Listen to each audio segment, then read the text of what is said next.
Welcome back to the channel, guys. Today we are going to talk about one of my favorite bass fishing techniques of all time. I started fishing these in ponds when I was young, catching a ton of fish on them. They work on lakes as well, and that's going to be a lipless crankbait. I have fished tons of brands, colors, sizes, everything over the years of absolutely loving to throw this bait anytime I can.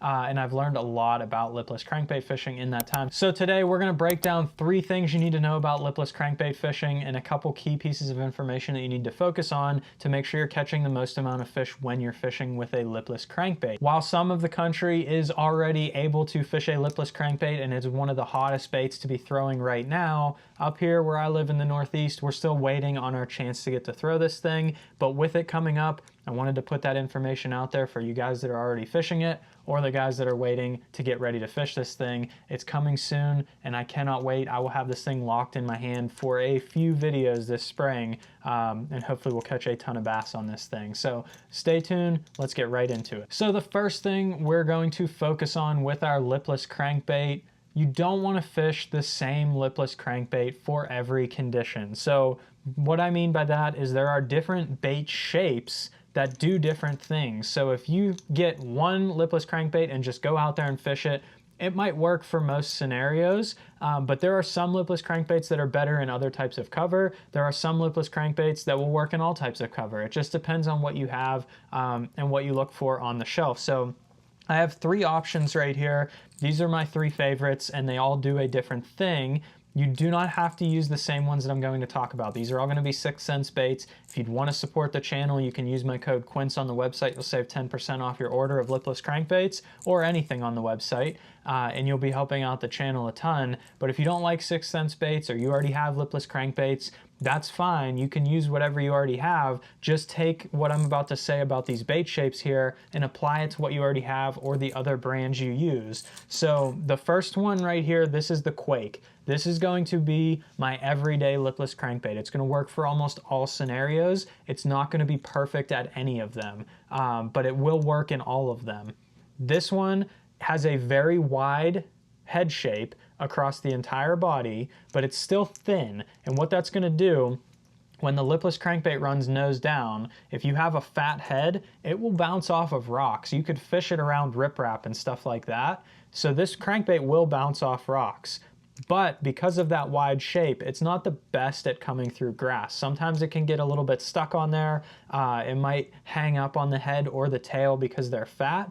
You do have a slight indentation right here in the middle of the bait. So that kind of helps with cutting the grass. When you snap the bait free, it will pop forward and kind of cut that grass and break free a little bit because the line tie is right there.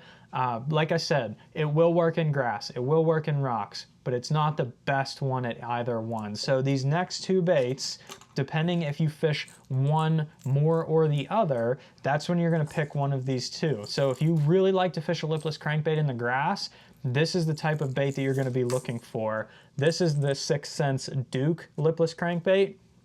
Very thin the entire way, rounded body, does not have a super fat head. I mean, they have to have a little bit of a head just to how the bait's designed, but overall it's very tapered and very thin.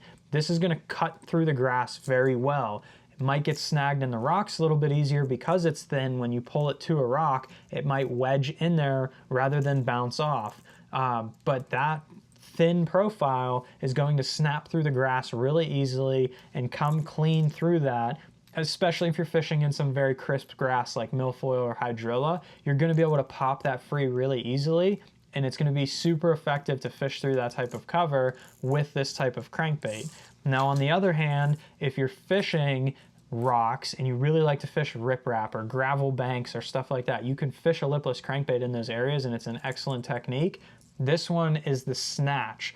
Super fat head and very flat, and it still has the rounded body, so you could still fish this in the grass, but that head design is key to actually hit rocks and deflect off like it would a square bill crankbait. Obviously it's not going to deflect as well as a square bill crankbait, but because of that head shape, it will deflect a little bit. It'll bounce off the rocks. You'll start to get a worn down nose over time, just like a square bill. It can work very, very well in rocks. Like I said, you do not need all 6 cents baits. If you have other baits, I've fished other lipless crankbaits for years. If you have other baits, just focus on that. If it has a fat head design, a flat shape on the head, it's more beneficial to fish in the rocks. If it's a very thin design, rounded edge, that's a better grass crankbait. If it has a mix of the two, you can probably use it in both, but it won't be the best one you could use in either scenario. So that's how I like to pick out my bait selection. It's really, really helpful when you focus on that so that you're throwing the right crankbait in the right scenario so that your bait comes through the cover effectively. So then you can focus on the next 2 pieces of information that will help you catch more fish. So the next thing we're going to talk about is very important to catch a lot of fish, and it is more important than the option number 3 that we're going to talk about after this, and that's going to be sound. The sound of your lipless crankbait is more important than the color of your bait, which is what's going to be number 3, because a lot of people like to throw lipless crankbait and they all make noise, but they can make different noises and you can do different things with them. So first off, like this is a Duke right here. Just these 3 crankbaits make different noises. This is the Duke, and it has like a 1 knock in there, but it also has a bunch of BBs. This one right here is the Snatch. That's almost all BBs, so that one sounds a little bit different. And then I have 2 different Quake options here. This one is the Thud, which is just a single knock, and then this one is the regular, and it has BBs and a subtle knock in there. So they all sound just a little bit different. Doesn't have to be something you over focus on. What I like to focus on is the difference between a knocking version like this or a rattling version. It doesn't matter if it has a 1 knock and rattles and one's just rattles. To me, this one with the 1 knock and rattles and the Snatch with just the rattles are the same in my book. While they have different frequencies and sometimes that might make a difference, the real difference maker to me is whether they prefer the loud BBs or that subtle knock. And that's going to depend on the pressure that those fish are receiving. Even if they're seeing something else, they might be seeing a chatterbait over and over and over again. That, to me, I would not go with the 1 knock. So a chatterbait has a very low frequency and just a subtle thump. I would actually go with the louder bait because it's something different than what everybody else is doing. While everyone might be throwing a lipless crankbait, you can come with just the subtle knock behind and catch a lot of fish that way. Usually what I'll do is I'll have one of each on. I'll have a 1 knocker and I'll have a rattling bait, and I'll kind of play around with them and see what those fish really like for the given day. The other thing I've really noticed with a lipless crankbait, if you are catching a ton of fish in an area, a lot of times these fish will get schooled up in grass because it's the only grass available. If you are catching a ton on the rattling bait, I will put this down and immediately pick up a 1 knocking bait.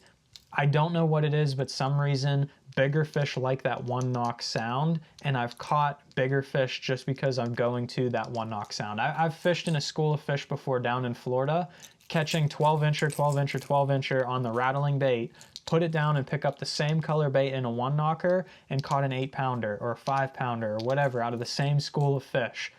It's amazing how it happens. I don't know why. Honestly, it could have been that I caught all the little ones and then the big one could actually get to the food. It could have been that I just picked up this and they like that sound better. But I've seen it happen time and time again where I've been catching a lot of fish, put the rattling one down, pick up the 1 knocker, and immediately catch a bigger fish. So that's also why I like to keep them there.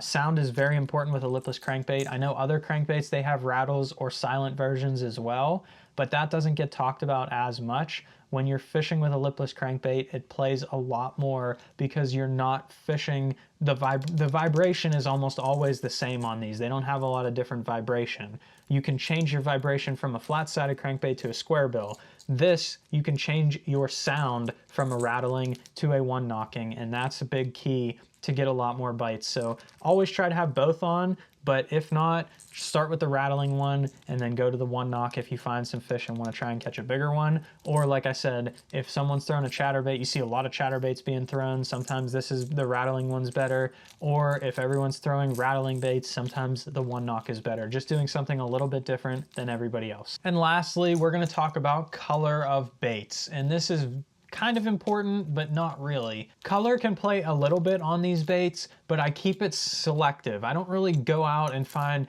a red with gold bars on it, or a red with black bars as well, and a red with no bars on it. That doesn't matter as much. What matters is having a few base colors. So the base colors that you need to have in your lipless crankbait selection, the number one is going to be a chrome. If you do not have a chrome, you're not lipless crankbait fishing.